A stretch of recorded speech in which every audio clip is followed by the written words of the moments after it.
माजबादाव जालांनाय खास्रि बिस्रि जिनाहारि खालामजानायनि थार बिजिरनायखौ मोननो हाबाय उन्दै हिनजावसाया। जिनाहारि खालामग्रा साबा दायनिगिरिफोरखौ उदालगुरि बिजिरसालिया एन.एस. देउरिनि बिजिरनाय आदालतनि गेजेरजों जिउ जोबजासे जोबथेसालिनि साजा होनाय जाबाय। बे गासै जाथायनि थाखाय माजबाद पुलिसनि बिबानगिरि सन्जय कुमार दुबे बिनि मददजों नायबिजिरनायनि बिबानाव दंमोन सासे आइजो पुलिस बिबानगिरि।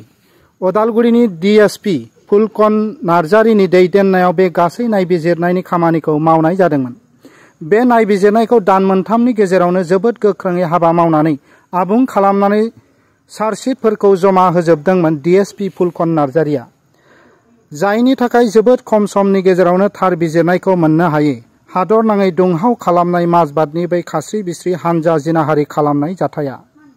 बिजिरसालिया थार बिजिरनायनि फोसावनाय लोगो लोगो समाजारि बिजोङाव डीएसपी फुलकन नार्जारिखौ बिनि गोख्रोङै संदाननाय आरो समबायदि चार्जशीट जमा होनायनि थाखाय साबायखर बावो आसाम पुलिसआ।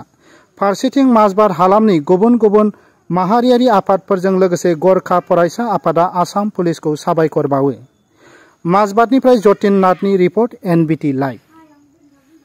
Honorable Special Judge Odalguri N.S. Deuri আদালতে এটা গ্যাং রেপ গোচরত আসামি আবিজুল আলী, সাদ্দাম হুসেইন, মহিদুল ইসলাম, মুস্তাক আহমেদ আৰু এহসান আহমেদক সশ্রম যাবজ্জীবন কারাদণ্ড বিহে আৰু প্ৰত্যেক আসামিকে 20,000 টকাকৈ জৰিমনা বিহে।